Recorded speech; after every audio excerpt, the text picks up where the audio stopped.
Right, ladies and gentlemen, welcome to the third Night Watch Skype panel. With me, as ever, my regular panelist, my partner in crime, the man with the plan, X24 Rider. Hello to you, sir. Hello, MJ. And the very awesome and wonderful lady of the night, Evangeline 5432. Miss, pleasure to have your company again. Thank you for having me again. Joining us for the first time this evening on any of my Skype panels, Jaguar 25, I believe. 265. And welcome to be aboard. Right, and a very passionate and devoted follower as of late of my work on YouTube, Genrann. Sir, pleasure to have you on board. Thank you, MJ. It's a privilege to be here. Thank you. And last but never least, and a never outspoken man in the world of Knight Rider, especially when it comes to his feelings on Knight Rider SG, the author of the official Knight Rider Companion, a member of the Knights of the West Coast, Mr. Nick Nugent. Thank you, MJ. Always a pleasure to be here. Right. It's great to see you there. Yep. And this is actually the first time we've had more than four people in the Skype call. I'm actually quite impressed with that. Right, off the bat, Angie, Ryder, and Nick know my feelings about Season 4, with the exception of such episodes as Killer Kit and Night of the Juggernaut. Season 4, excuse my language, Angel, Season 4 was pretty piss poor. It pretty much was. But when there comes along such episodes as the focus of today's Skype panel, you cannot get much better quality in the writing than Scent of Roses. I mean, it is, as far as if you were to look at an episode that would one of the 5 episodes that would define the original Knight Rider, Scent of Roses is up there, because it's almost like a last-ditch effort to try and save the series, and it's not really an episode that kind of takes on a Batman-like tone in terms of the atmosphere, but it was much darker than what we were used to with Knight Rider. Now, as ever, being the courteous and chivalrous knight that I am, Angel, you have the floor first. Thank you. Well, I refreshed on the episode, but this episode is kind of sad, if you ask me. Seems like this always happens to the guys, but this was one of my favorite episodes of Season 4, and basically, I remember originally watching the episode, and just, there was the one line that stood out at the end. I don't remember it now, but when she was talking about how you can shatter the vase, but the scent of roses would always linger around it. So I really like that episode, and it's kind of a shame that they had to kill that actress off. So yeah. I do tend to take that standpoint. It was a bit of a bittersweet moment. Yeah, Nick has just that's actually the right wording, Nick. I do take your point on that, Angel. It's kind of bittersweet for Michael Knight. He finally has this opportunity to be together with Stevie, a woman he's loved more than life itself, and within 2 seconds, it's taken away from him. And it's a side of Michael that we've never really seen before. That kind of, again, not really like Batman, but it was like he was going to take no prisoners kind of attitude. And when you think about it, the events of Scent of Roses, when you look back throughout Season 3 and through various parts of Season 4, this had been building up for a long time, because as Michael states in the scene where he's outside in the hospital gardens, he said it was like a long time getting tired. He just burnt out. I mean... Well, they they hinted at that quite a bit through the series, especially when he'd be on vacation and Devin would interrupt it all the time. Especially in Burial Ground, when he's just about to go off to Maui, you know, Hawaiian shirt and all, and he goes, the best sand I can do for you is the desert, and it's just like, no, that's a contradictive of terms. Well, as ever, Ryder, my partner in crime, you get second dibs after Angel. Your 2 cents on what is to most Knight Rider fans a huge fan favorite episode. Well, what can I say? I mean, it's a truly magnificent episode in every way. I didn't know of any of the episodes with Catherine Hickland when I was a kid watching Knight Rider on LWT back in the day. I first saw White Bird when Channel 5 were doing their run in 1997, and was very impressed by this love story. It wasn't very cliché, it was very subtle, very nice, very sweet, and just came across as if, you know, it was nice that they explored Michael's past a bit more, and then really enjoyed that episode. Then saw Let It Be Me a few weeks later, again, mighty impressed, but for some reason Channel 5 didn't show Season 4, which is probably a good thing. Yes. Yeah. And then, but I was aware that there was a 3rd episode with Catherine, and it was not until July 2003 when I finally caught it on Bravo. And by that stage, I'd managed to see every episode of Knight Rider, except The Scent of Roses and Killer Kit. I'd managed to catch it through TV runs and VHS volumes. And so, when I first saw The Scent of Roses, I deliberately turned the volume down and didn't look at the screen at the opening teaser, because I didn't want to see anything, because I knew this was going to be good. Fair enough. And I was literally shocked straight away to see Michael gunned down literally minutes into the episode. It was like, oh my goodness, like, you know, this is not going to be a funny Knight Rider. This is going to be pretty dark, and this is going to be pretty serious, this. I felt that Don Peake had done a magnificent job with the score for the whole episode. It's very surreal, very dramatic, you know. And really, when Michael gets Durant at the very end, I was literally cheering for him to, you know, just pound him into the ground, but I knew if Michael killed him, it wouldn't be Knight Rider if he killed a man in cold blood. No. And overall, it's just a very magnificent episode. I mean, the best memory I've got of watching it was probably just before the SG pilot first premiered on Sci-Fi over a year ago. I thought, let's watch the final episode of the original series and then go on to the new series. Because I do feel that The Scent of Roses, even though it wasn't listed as the last episode and it wasn't filmed or broadcasted, for me, and I'm pretty sure for everyone here, it's the true ending to the original series. Yeah. I can't knock it in any way. It's truly a magnificent episode in every way. I'd have to agree on all counts for that. Yeah. Right, Genrann, your thoughts on what was a very rare Season 4 spectacular? Well, to tell you the truth, for me, that episode is 10 out of 10, all the way. Because, as Ben mentioned, X24 Rider, about White Bird and Let It Be Me, I think it was after Scent of Roses that I went to buy David Hasselhoff's Night Rocker album, because some of the songs did feature in Knight Rider. And I literally cried through the Scent of the Roses, because what's really magnificent is how Michael got his focus back. And he knows he has to go on with his life, and how he has to fight criminals no matter what. Yeah. That was brilliant. When you think about it, you know, as it's been documented, didn't Scent of Roses air during Sweep Week? I think it was, because I think because David originally wanted that. I'm sure Nick will correct me on this. He originally wanted Scent of Roses to be the finale of, I think it was Season 3, if I remember reading this correctly in the unofficial guide to the Knight Rider universe.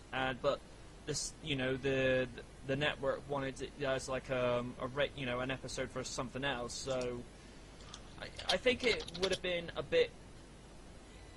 better, as Ryder has said, if, you know, on the actual original broadcast and on the DVDs that it would have been the final episode of season 4, rather than Voodoo Night. Yep. Everybody knows it's documented. I cannot stand that episode. Make that Well, total. see, you know you have problems when you can't even spell the word correctly in the script. Yeah. That's not how you spell Voodoo Night. Yeah. Voodoo Night.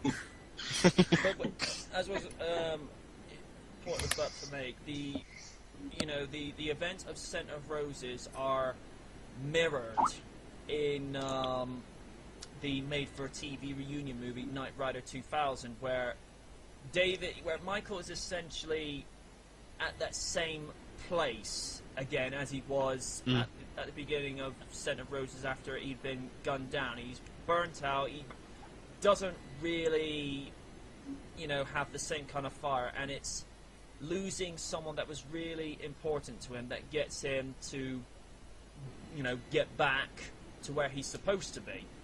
Yeah. Mind you, that was about the only good thing about that TV movie. I still, to this day, criticize heavily that Kit was not in his Trans Am body, instead of being in a 65 Chevy Bel Air body, and then being put what is supposed to be a Pontiac Banshee, but was really a stealth Dodge in disguise. MJ, that was a 57 Bel Air. Oh, was it That was a 57. Alright, beg my pardon, sorry. It was a Tri-5 Chevy. Oh. Mind you, it was a good model too. Right, now, we've heard from everybody else. Jaguar, your move.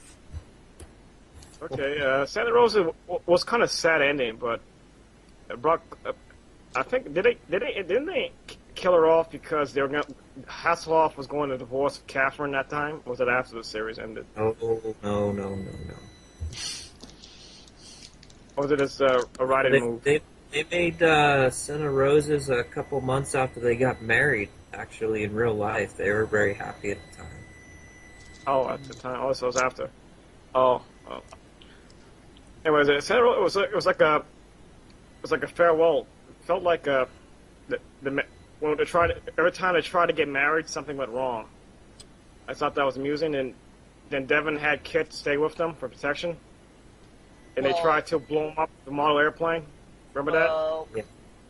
As Kit stated himself after Michael and Stevie reunited, Kit just basically states, look, you're out of work and you need free transportation, and the Foundation has no use for me until you have a replacement. And to tell you the truth, I think if Kit had not been present, I mean, in fairness to that episode, Kit was not necessarily played down heavily, but he didn't quite have the same presence in the episode as opposed to any other episode, that before and after. But then again, it was focusing on Michael getting his life back on track and, reconnecting with somebody who he loved more than life itself.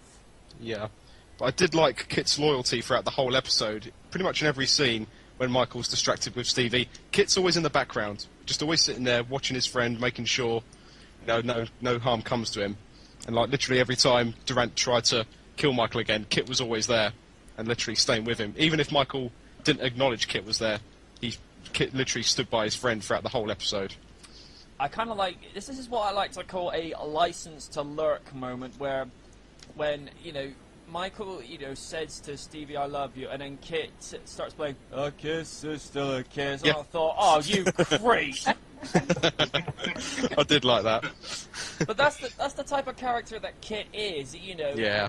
He Loyal to the very end. he will sometimes do these questionable things, not to be, like malicious or to be purposely annoying. He's just doing it because that's just him being him. Exactly. Yeah. Yeah. Yeah, it's as you say, Ryder.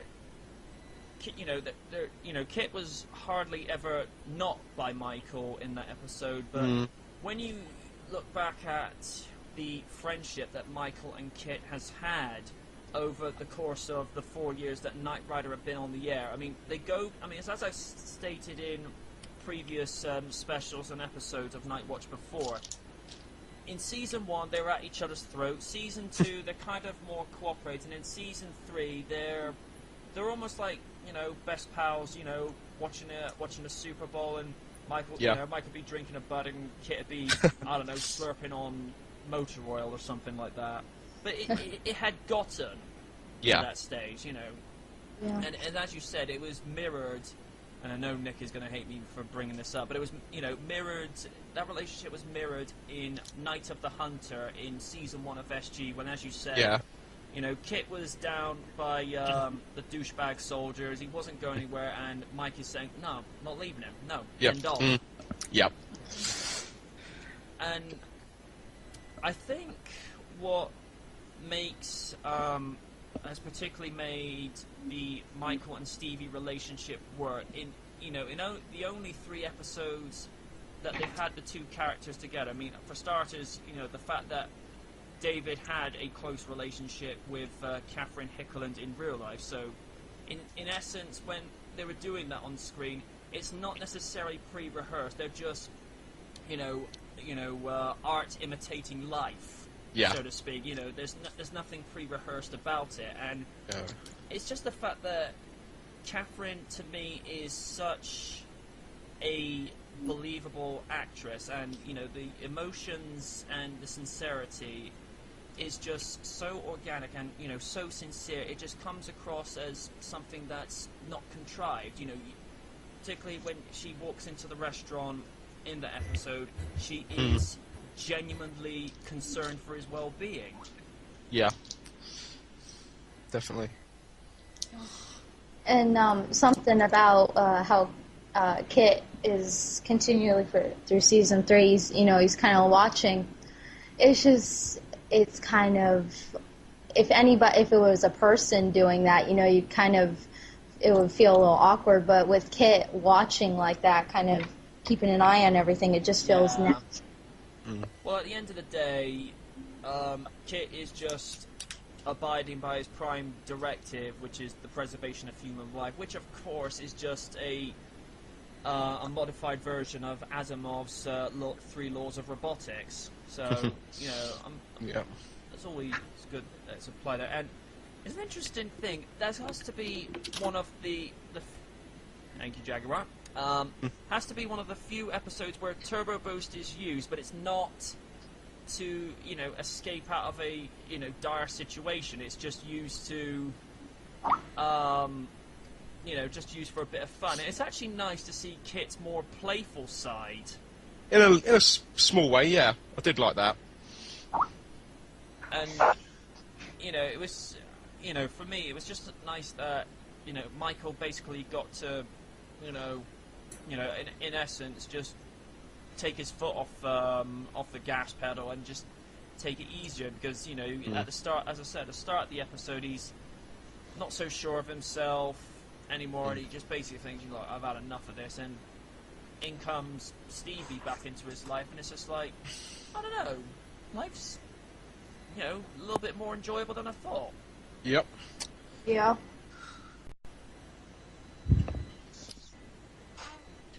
Mind you, I thought it was very, very bittersweet at the wedding scene, because Michael is in a situation where, you know, he's finally gotten what he wants, and Genrann takes it away within 2 seconds. That I didn't see coming when I first saw the episode. I was literally blown the whole 9 yards when I saw that. I was like, you have got to be kidding me. No way.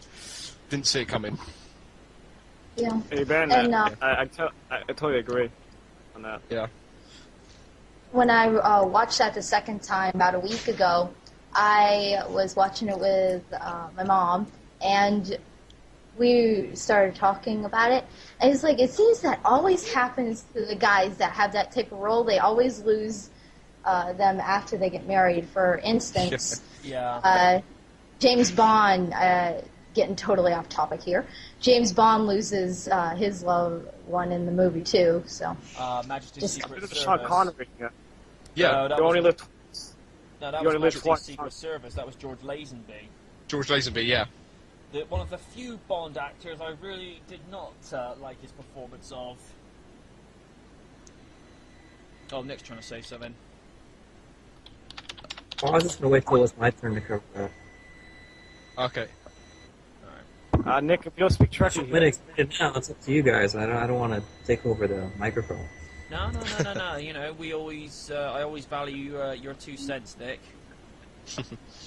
Well, it goes back to what you and I have discussed before, and that's the whole concept of the phrase "a lone crusader." Yeah. You know, to be a lone crusader, you have to be alone, and I think The Dark Knight really underscored the concept that if you're going to take on the problems of the world and make a difference, you can't have connections, you can't have emotional ties, or your enemies will use them against you. And in the case of James Bond, I mean, look at Casino Royale, for instance, for a more kind of updated take of Yeah. able to fall up. You know, he can't be saddled down with a love interest and still take on all these criminal, you know, underworld types. And that is a general rule of storytelling in general. It doesn't matter if it's Knight Rider or Battlestar Galactica or Batman or Superman. Generally, you have to decide what is your hero's destined to be, because once they become married and attached, there's a whole other set of rules that they follow, and suddenly they do have something to lose, so they can't be as reckless, especially when they introduce having a kid. You know, when your main character has a child or a daughter or whatever, then their whole mentality changes. It's funny you mentioned that. I was watching Spider-Man 2 on Blu-ray the other day, and it's the scene where Parker is on a payphone calling up Mary Jane, and you know, it's only once the call time has expired he explains his reasons, what he would have said to her, and you know, that kind of makes sense in that. And you know, it's not quite the same thing with Knight Rider, but you know, with great power comes great responsibility. Definitely. Yeah. You know, the funny thing is, in Batman, the same thing happens with Bruce Wayne and Vicky Vale when he's about to kill her, and he's like, he even like whispers it as she gets distracted by the Joker when he pops up. He's like, "I'm Batman." Yeah. And that would be kind of if a superhero or one of them ever got married, they would always be worrying about who they married, spouse. They'd always be worried if their enemy was going to kill them or take them hostage and try to get that person to do something or whatever. It's interesting that with that particular aspect, because if we are to believe the events of the SG pilot to be canon, I know Nick doesn't have much regard for it, but that's for another conversation. Not being funny, wouldn't we have had some kind of inkling in the original series that these kind of events had taken place in Michael's life? But I mean, obviously, you know, it's plot holes, it's Hollywood just, you know, doing as they do to, you know, whatever works best for the series. But you do get the impression, considering, you know, SG is meant to be a continuation of the original series, would there have not been something in one of the earlier seasons where, you know, you probably see Michael in deep thought over something, or pining over something, you know, and when asked, he probably wouldn't say anything. Yeah.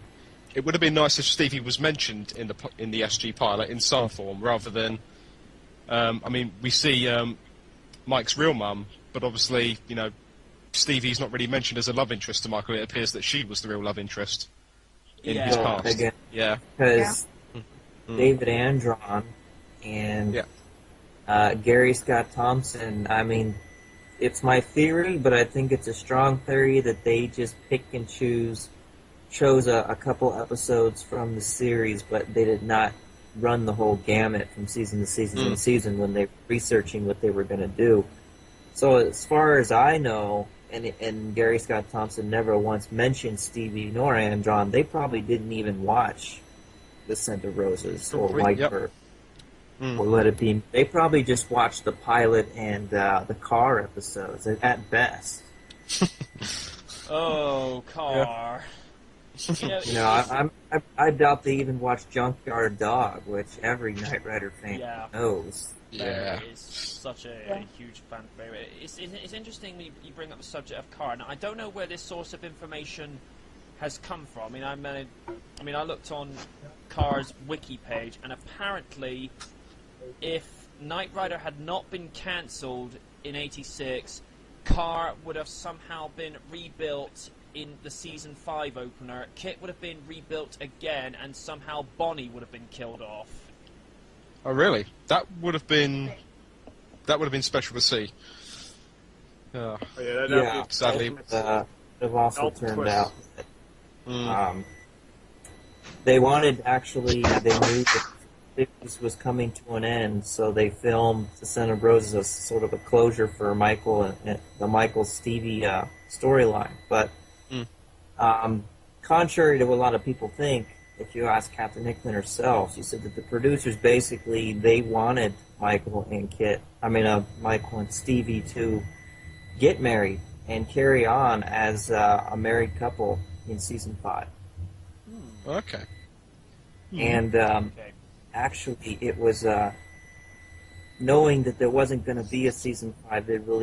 David strongly wanted to tie up that storyline, but if you talk to Catherine about this, she actually said that she had an idea to bring Stevie back, and if she had her way, she would make a TV movie about the characters of Kit and Michael living with her as they are today, working together as a team. Okay. I don't know how well. She's such a brilliant person that she could find a way. That would have been interesting. Because it's like there is a loophole there if you really want to split hairs, where we see that Stevie is dead on the ground and she closes her eyes, and then we cut to the funeral. But you never actually hear what happens at the funeral, and as you know, it's very notorious. I say notorious because it's used all the time. Soap operas and television movies, you'll get that, oh, she's not really dead, they just faked her death for this reason or that reason, or they want everyone to think she's dead. So if it was me, if I was trying to come up with a way to make that work, I would have her character die off. Because with her dead, then all of Michael's enemies realize she's dead, and she could still be alive in the background with another identity, just like Michael Knight. The problem is that you'd have to bring in the reconstructive surgery, and that's where it gets a little dicey. That my sister actually whispered that type of plot to me. Well, but if it was up to me, I would do that, and then that would explain where Mike Tracer comes from later. Yeah. Like the Jenny. Yeah. It's Jenny? Is it Jennifer? Yeah. I like that whole storyline. There was no emotional connection there. When she dies, I just didn't feel anything at all. We had no time to really care about the characters in the Backdoor pilot. At least for me. Other people may feel differently, but other than Charles Grayman and maybe Sarah, all the other kind of external characters, Revi and so on, I didn't have any emotional connection to any of them. Even his best friend it didn't go anywhere for me. In regards to Jennifer Knight, I don't know if any of you guys know about this. There was the theory going around that the Jennifer in the pilot was actually Jennifer Knight, Oh, really? I thought, whoa! It's like I know they're not, brother and sister per se, but wouldn't that be looked at with a rather dim view? I mean, that's A just little bit. I mean, it's one thing to be, crossing a line with, like brother and sister kind of thing, but even though they're not, related by blood, that's like, ugh. Oh, I didn't know that. Yeah. But I don't know. I think Nick raises some very, key points there. With the exception of, Raymond, Mike Tracer, and Sarah, they didn't really build enough backstory for the other supporting characters in the SG pilot, and that's probably one of the reasons, and I don't like to hate on SG, considering the kind of coverage I put into it, over the year that it was on, but they didn't really, as Nick says, they really didn't do their research that much, other than that, we got a Mustang and we've got it's Kit, but it's different. And like it's like you can see, like, unfortunately with that show, and I'm beginning to see this now, although it has its good points, unfortunately the bad points are getting noticed more than the actual good. They are, sadly, but the more you watch it, the more you think. It's like, just a little bit more research, a little bit more effort. Yeah. Just to please the fans, But yeah. But yeah, the more you watch it, the more you do notice. And It seems like they didn't care that much. It seems like they just wanted to do it for the money. To me, they just didn't care. It's all about the money. It was all for the money. But no, unfortunately, that is a sad trend. Whether it's British TV entertainment, American, or even South African, it's just all about the green. It's not about the quality going into. It's all about just seeing how much return they can make for it. Now, yeah, this is where I think, particularly the current Batman movie franchise succeeded, because when you look at Begins, it doesn't feel like a Batman movie. It almost feels like an independent movie. It's just the way it was written. Oh, because you think it was actually better than the crap Hollywood's spit out now? Pretty much. It was actually done by someone who actually knows how to tell a story and work a camera. Yeah. Mind you, I thought it was good that Nolan, really incorporated the use of what was it? The cameras he used in the Dark Knights. IMAX. He really brought a lot of usage of that in. So, oh, Nick, that was cold. Nick. No break. Lord. I don't know. MJ, if I may. Yeah, sure. Yeah, listen. You guys mentioned that concept of Kit, Michael, and Stevie. I think if there were another TV series made of those three, it would have cancelled out the original Team Knight Rider. Don't you think that would be a good concept for Team Knight Rider for Michael, Kit, and Stevie? There's that potential. Oh, there. Yeah, oh, come on, man. Not quite. No. Should you mention that so that your listeners can get in on the gag? You can't. Or you're afraid they'll hunt you down and shoot you? Like, those listening, you can't see this. Nick is writing things like NBC, No Brains Corp, nothing, Angie's put nothing but crap, and then Nick has just put flying crap. And Chris, I can't believe you writing this. National Broadcasting of Communists. Gosh dang it! It's a big conspiracy plot. Oh. Oh, crying out loud! What's wrong with you? Dude. Well, hopefully NBC are seeing this and they know what we truly think. If they had wanted to know what I truly thought, there'd be a Moon Blaster episode. Yeah. Dude, better crap on it. I have totally ignored NBC since they've canceled Knight Rider. With the exclusion of Chuck, I've totally just kind of ignored it. It's not there. They canceled Knight Rider? Was there some sort of announcement about that? No, they just. No. I guess I didn't get the memo. Yeah. Here's the thing I don't understand. How about Journeyman? Here's the thing I don't understand with I'm NBC. sorry about Journeyman. Yeah. Here's the thing I don't understand with NBC.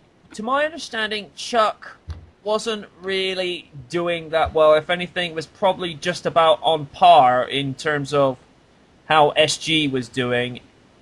And yet, that show gets picked up for another season. And SG, although it had its faults, through every single... Nick! God damn it! Needs better crap, boring crap. God damn it! I don't normally curse like that, Rachel, but crying out loud, Nick. Crying out loud, man. You're in enough shit with NBC as it is. Oh.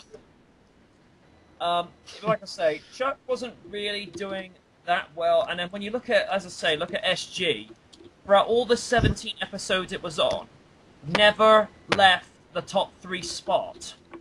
No, it didn't. And even in the last episode, even though I Love the Nightlife was, well, not necessarily as bad as Night to Kingspawn, aka Kit versus Autobot Cut. Oh, Chris, don't you get him started!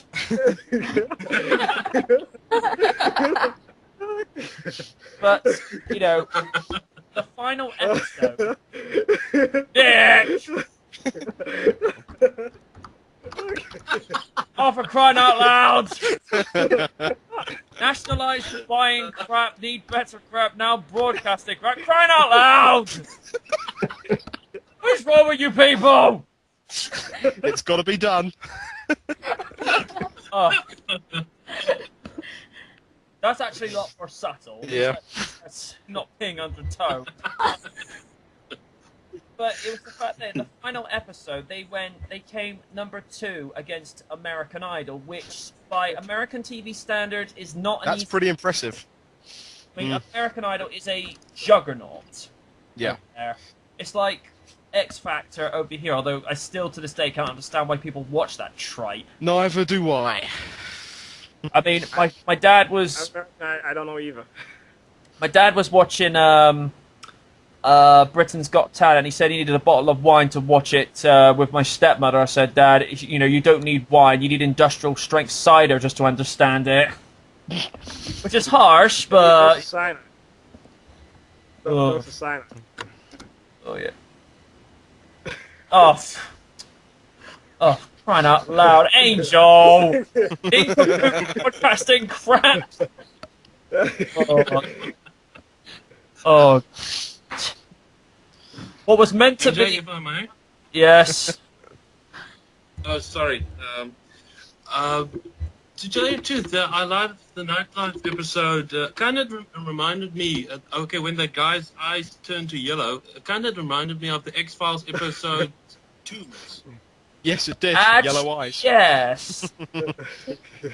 Trouble is, like with everything I do on Night Watch, I see a moment and I run with it, and that was when the tagline, "The Incredible Galt," was born. I just looked and I thought, let's run with it. I at one stage I even considered doing like an Incredible Hulk spoof intro and actually having that, you know, that moment in there. I thought that would have been good if I could. Oh, for crying out loud! Nick, hey, you bring CGI crap, crying out loud! Don't Stop. You bad, need to go Nick. on some type of forum. Oh. No, Nick has problems with forums, don't you? Oh, for crying out loud! Now buy our cape! What's wrong with you? MJ, put all this in the description. Oh, yeah, I think I probably just might. Oh, Okay. oh dear. Nick, were you actually able to, Nick? That's it, I'm not reading any more of these out. People can read this in the description. Nick, were you actually... Oh, for crying out loud.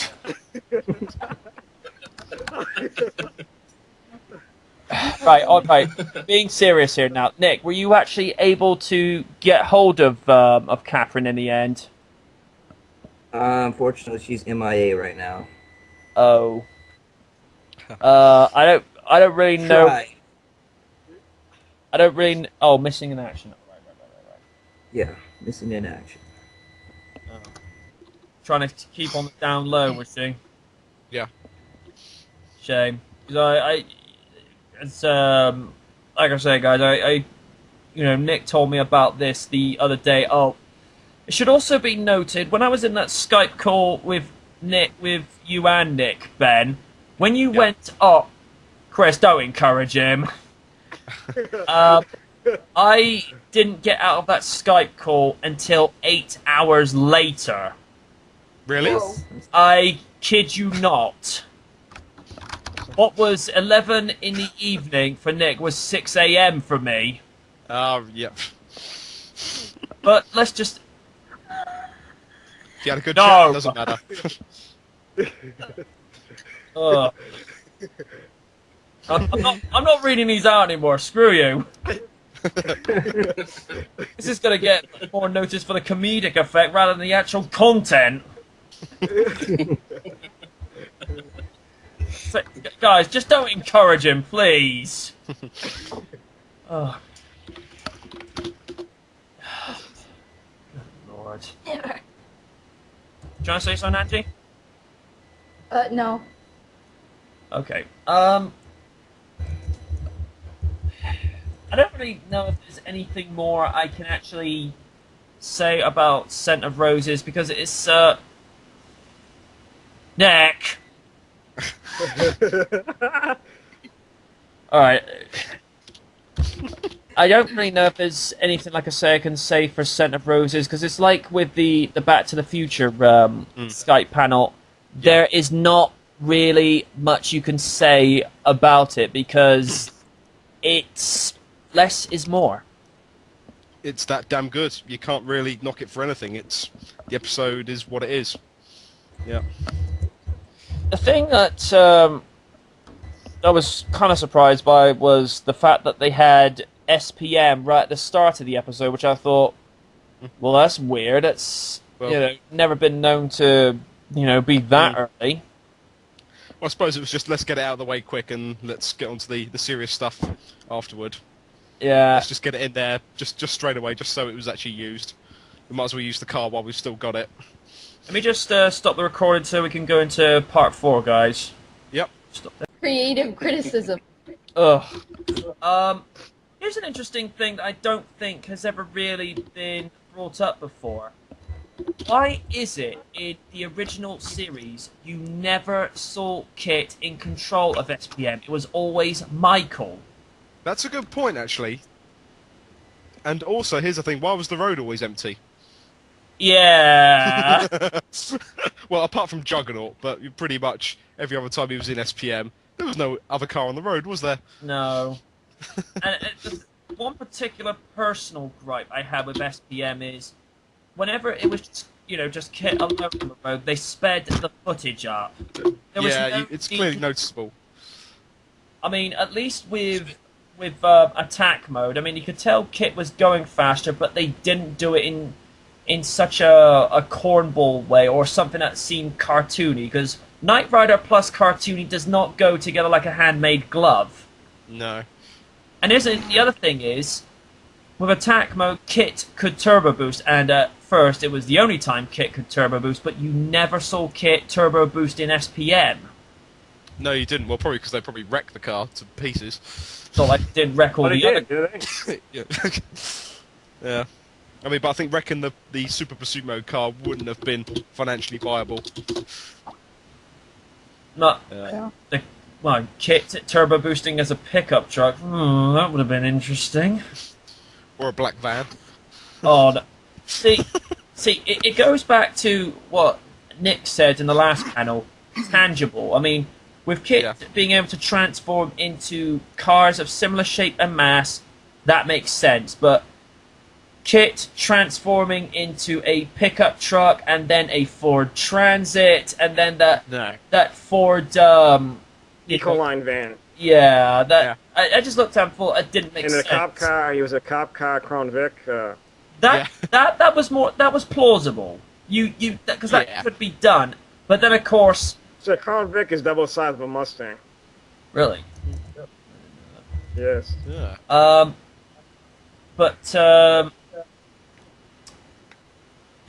yeah, all right, Nick. He's saying he was waiting for it to turn into a Universal Studios tour bus. No, that was Goliath. Remember Nick? But Well, yeah, but that was season 2, right? yeah. Yeah. I think the best transformation Kit ever made into another car was in Fly By Night when he turned into that Mach 1 Mustang. I was like, Oh, yeah. I was like, I want a bit of that. It's like, That was just perfect. That was just really cool. That oh yes, nice touch.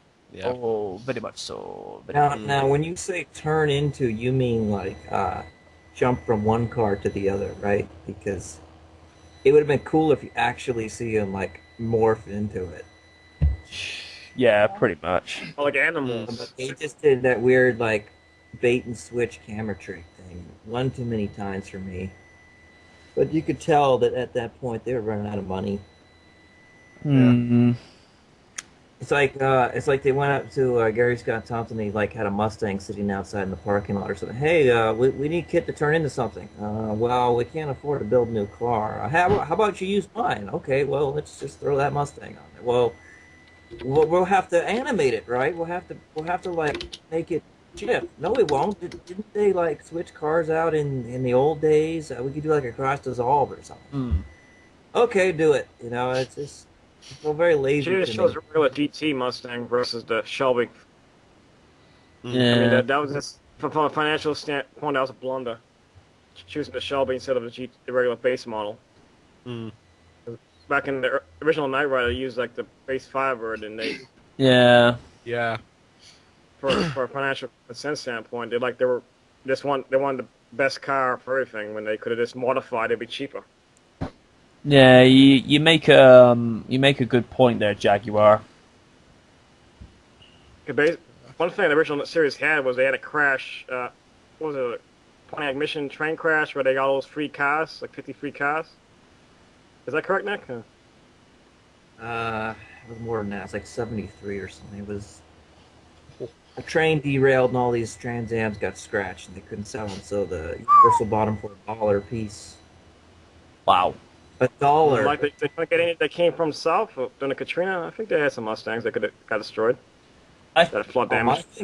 No, there was no Mustangs. They bought all that from the factory, from the dealership. They actually bought a bunch of Mustang GTs and dressed them up in the Shelby GT 500 KRs until they had the actual car. Then they had like 3 or 4 of them. I wonder how much the hero cars and the stunt cars got sold for when SG was cancelled, because particularly the main hero car that only Justin would get in and out of, that had to have gone for a fair whack of cash. Oh, definitely. Actually, they just auctioned 2 of those cars off, and the attack mode went for $30K, I believe, and the Not surprised. the hero car only went for $40K, so they got $70K total, which is kind of funny because for the set that's what $100,000. How much did the car actually cost? 700. Like that. Yeah. I think that's right. But then you look at the two cars that were sold as a set from the actual pilot, the backdoor pilot, and they sold for 130K. Really? Both of them. Yeah, that was for NBC's particular charity division, wasn't it? Yes, Yeah. it was. Imagine, going into a car collection and, you see someone has those two particular gems. That's like, whoa. Mm. It's like, that's not bad. No. Something to get excited over. Well, it's like, consider the base car is like 70 or 80 grand. That's really not making that much back. no. Yeah. But it is what it is. Hmm. There you go. Of course, just to change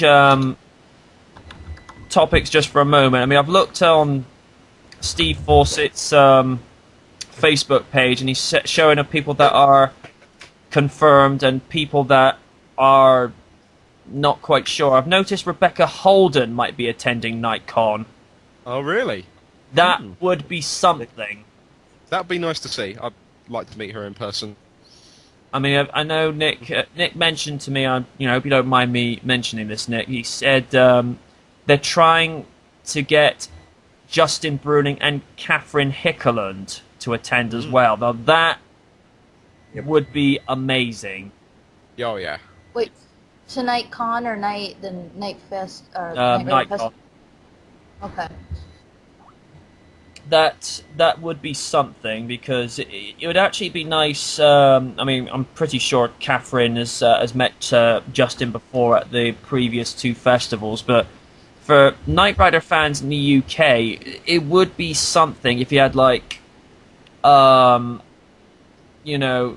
just to see, these two generations of Knight Rider cast just come together. That would be pretty sweet. Alright, we're just about to run out of time again, guys, so we'll get our exit done quickly. Once again, thank you to my regular panelists of X24 Rider. Pleasure to have had you again, sir. Thank you, MJ. Pleasure. And the lady of the night, Evangeline5432. Always a pleasure, miss. Thank you. And to our debuting panelist, Jaguar265 and Genrann Gerber. Gentlemen, pleasure to have had your company tonight. I'm glad to be of Thank you service. so much, MJ. And to my other partner in crime, my liaison into the Knight Rider world, Nick Nugent. Dude, always a pleasure to have you.